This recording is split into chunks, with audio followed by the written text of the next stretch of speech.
Hello అండి, నమస్తే. ఇప్పుడు మాట్లాడే టాపిక్ ఏంటంటే సుప్రీంకోర్టులో ఒకే రోజు రెండు అంశాలు. ఒకటి, మహారాష్ట్రకు సంబంధించినటువంటి local authorities act 2022 Mahayuti government pass చేసినటువంటి చట్టం మహారాష్ట్రలో ఉన్నటువంటి గవర్నమెంట్ ఆఫీసులన్నిటికీ మరాఠీలో బోర్డు మీద నేమ్ ఉండాలనేది ఒకటి. బీజేపీ అనుబంధ ప్రభుత్వం తీసుకొచ్చినటువంటి చట్టం ఇది. తర్వాత వక్ఫ్ అమెండ్మెంట్ యాక్ట్ 2025. ఈ రెండు అంశాలకు సంబంధించినటువంటి కేసుల్లో సుప్రీంకోర్టులో రెండు సపరేట్ కేసుల్లో రెండు అంశాల్లో ఈ మతవాదులకి గుయ్యమనిపించేలా సుప్రీంకోర్టు ఒక రూలింగ్ అయితే ఇచ్చింది. అందులో మరీ ముఖ్యంగా మనం చూసుకున్నట్లయితే వక్ఫ్ అమెండ్మెంట్ యాక్ట్కి సంబంధించి వక్ఫ్ అమెండ్మెంట్ యాక్ట్లో మీరు హిందువుని తీసుకొచ్చి వక్ఫ్ అమెండ్మెంట్స్ వక్ఫ్ బోర్డులో పెట్టే ప్రయత్నం చేస్తున్నారు. కానీ అదే హిందూ ఎండోమెంట్ యాక్ట్స్లో ఎండోమెంట్ డిపార్ట్మెంట్స్లో ముస్లిమ్స్ని పెట్టే ప్రయత్నం మీరు చేయగలరా? దాని మీద మీ స్పందన ఏంటనేసి సుప్రీంకోర్టుని preliminary case starting stage of preliminary హీరింగ్లోనే సుప్రీంకోర్టు గవర్నమెంట్ ఆఫ్ ఇండియాని అడిగితే కేసును రిప్రజెంట్ చేస్తున్నటువంటి సొలిసిటర్ జనరల్ దానికి నీళ్లు మింగే ప్రయత్నం అయితే చేశాడు సుప్రీంకోర్టులో. కానీ రాబోయే రోజుల్లో వక్ఫ్ అమెండ్మెంట్ యాక్ట్ ద్వారా బీజేపీ తీసుకొచ్చినటువంటి చట్టం ముస్లిం సమాజాన్ని ఒక ఇబ్బంది పెట్టి లేకపోతే ముస్లింలని టార్గెట్ చేసి హిందువుల ఓట్లు కన్సాలిడేట్ చేసుకోవాలని ఏదైతే కుట్ర పన్నిందో, కానీ ఎంటైర్ ఎపిసోడ్ ఈరోజు సుప్రీంకోర్టులో ప్రిలిమినరీ హియరింగ్లో వచ్చిన అంశాన్ని బట్టి చూస్తే ఒకటి చాలా ప్రస్ఫుటంగా అర్థమవుతుంది. ఏంటి అంటే రాబోయే రోజుల్లో హిందూ ఎండోమెంట్ డిపార్ట్మెంటు లేకపోతే దేవాదాయ ఆస్తుల మీద మాత్రం చాలా పెద్ద మొత్తంలో చర్చ జరిగి ఇది ఎలా అయితే వక్ఫ్ అమెండ్మెంట్ని రెగ్యులేట్ చేస్తున్నారో రాబోయే రోజుల్లో దేవాదాయ భూములు ఏవైతే దేవుడు మాన్యాలు ఏవైతే ఉన్నాయో దేవాదాయ భూముల శాఖకు సంబంధించినటువంటి భూములు ఏవైతే ఉన్నాయో వాటి మీద కూడా ఇంటెన్స్గా చర్చ జరిగి వాటిని కూడా రెగ్యులరైజ్ చేసే పరిస్థితి మాత్రం తీసుకొచ్చే పరిస్థితులు కనిపిస్తున్నాయి. దానికి కారణం బీజేపీ మాత్రమే.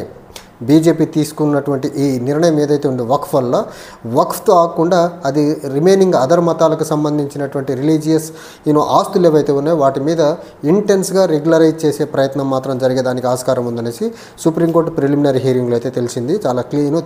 చాలా క్లియర్గా తెలిసింది.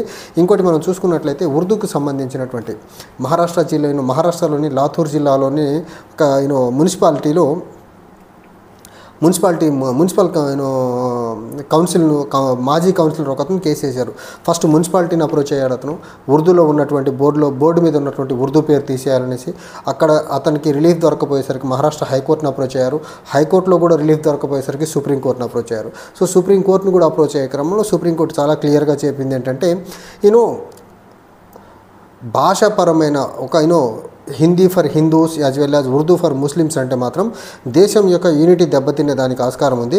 ఏదైతే మహారాష్ట్రలో లాతూర్ జిల్లాలో ఉన్నటువంటి పాతూర్ అనే మున్సిపల్ కార్పొరేషన్ ఏదైతే ఉందో దాని మీద బోర్డు మీద ఉన్నటువంటి ఉర్దూ పేరు తీసేయకుండా మున్సిపల్ కౌన్సిలర్ చేసినటువంటి నిర్ణయం ఏదైతే ఉందో అది సమర్థనీయం. అది ఇండియన్ యొక్క యూనిటీ డైవర్సిటీని కాపాడేదానికి ముందుకెళ్ళేదానికి హెల్ప్ అవుతుంది. అండ్ ఉర్దూ భాష ఏదైతే ఉందో ముస్లిమ్స్ మెజారిటీ స్పీకింగ్ అయినప్పటికీ హిందీ భాషలో ఉన్నటువంటి మెజారిటీ పదాలు ఉర్దూ నుంచి తీసుకున్నవే. అండ్ ఉర్దూ భాష అనే భాష వేరే దేశాల నుంచి వచ్చినటువంటి భాష కాదు.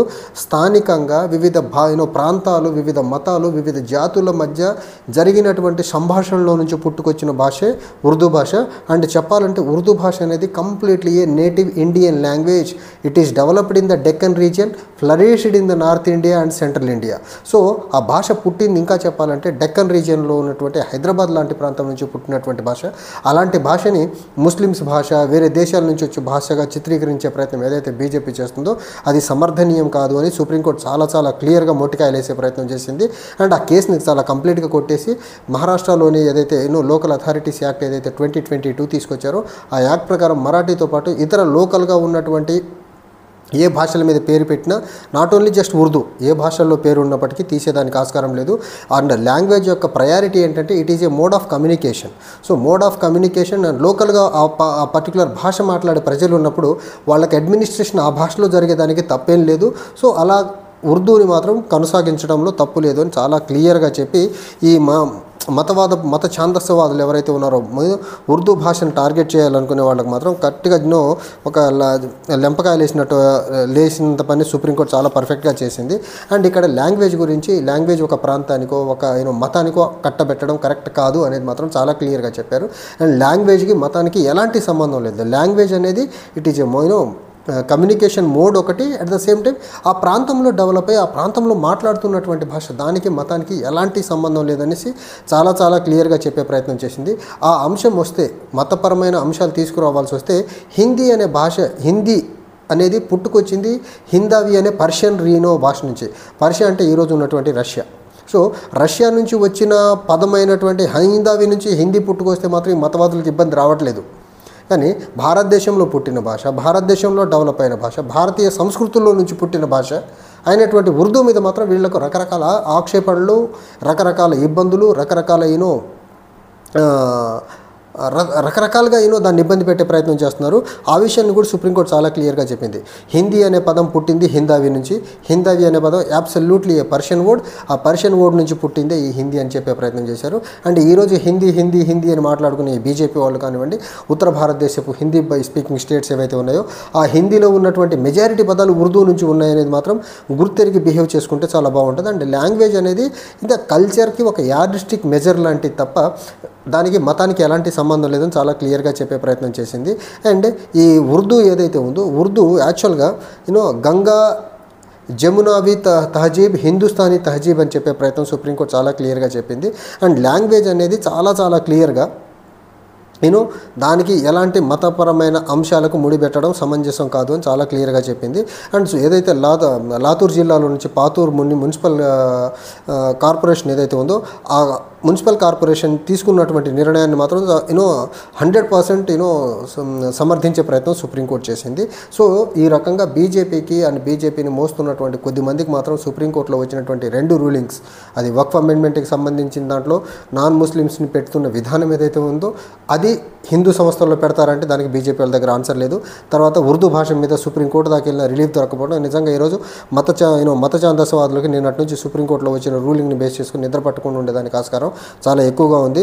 మరి ఎంత ఇబ్బంది పడతారో ఈ రకంగా వాళ్ళు. ఒకటి, ఇంకో పక్క ప్రిజుడైజ్డ్ ఉర్దూ పరాయి భాష, వేరే దేశాల నుంచి వచ్చిన భాషలు అయితే వేరే మతానికి సంబంధించిన వాళ్ళ భాష అనే ఒక ప్రిజుడైజ్డ్ నోషన్ ఏదైతే ఉందో దాన్ని కంప్లీట్గా మైండ్లో నుంచి తీసేసి ఇది ఇండియన్ భాష, ఇండియాలో పుట్టిన భాష, ఇండియాలో డెవలప్ అయిన భాషగా తెలుసుకుంటే చాలా మంచిది. ఇండియాలో ఎలా అయితే హిందీ, మరాఠీ, గుజరాతీ, బెంగాలీ, తర్వాత సౌత్ ఇండియన్ లాంగ్వేజెస్ ఎలా అయితే ఇండియన్ భాషలో, అలానే ఉర్దూ కూడా కంప్లీట్లీ ఏ నేటివ్ లాంగ్వేజ్ అని తెలుసుకుంటే చాలా చాలా మంచిదని సుప్రీంకోర్టు హితవు పలికే ప్రయత్నం చేసింది. And day to day language అయినటువంటి హిందీ అవనివ్వండి, ఫర్ దట్ మ్యాటర్ తెలుగు అవనివ్వండి, అండ్ వివిధ దేశంలో ఉన్నటువంటి వివిధ భాషల మీద కూడా ఉర్దూ ప్రభావం చాలా చాలా క్లియర్గా ఉందని చెప్పే ప్రయత్నం అయితే చేసింది. ఎంత చెప్పినా బీజేపీ వాళ్ళ మైండ్ సెట్లో మార్పులు వస్తుందా అంటే వచ్చేదానికి ఆస్కారం లేదు. వాళ్ళు మళ్ళీ ఏదో రకంగా ఒక భాష అంటే ఒక మతానికి, ఒక భాష అంటే ఒక ప్రాంతానికి కట్టబట్టే ప్రయత్నం చేయడం మాత్రం బీజేపీ వాళ్ళకి వెన్నతో పెట్టిన విద్య. అండ్ ఈ రకంగా డివిజివ్ పాలిటిక్స్ చేయకుండా బీజేపీ రాజకీయాలు చేయరు. వాళ్ళకి సుప్రీంకోర్టులో ఎన్ని చివాట్లు పడ్డా, సుప్రీంకోర్టులో ఎన్ని మొట్టికాయలు పడ్డా వాళ్ళకి పెద్ద ఫరకేం పడదు. అలా తుడుచుకొని ముందుకు వెళ్ళిపోయి మళ్ళీ ఇలాంటి అంశాలు చుట్టే రాజకీయాలు తిప్పే ప్రయత్నం అయితే చేస్తూ ఉంటారు. సో ఒకటి మాత్రం బీజేపీకి సుప్రీంకోర్టులో ఈ 2 అంశాల మీద, ఉర్దూ మీద అండ్ వక్ఫ్ అమెండ్మెంట్ యాక్ట్ మీద, రెండింటి మీద మాత్రం వాళ్ళు తీసుకున్న నిర్ణయాలు కరెక్ట్ కాదు అనేది మాత్రం చాలా ప్రస్ఫుటంగా అర్థమవుతుంది. Thank you.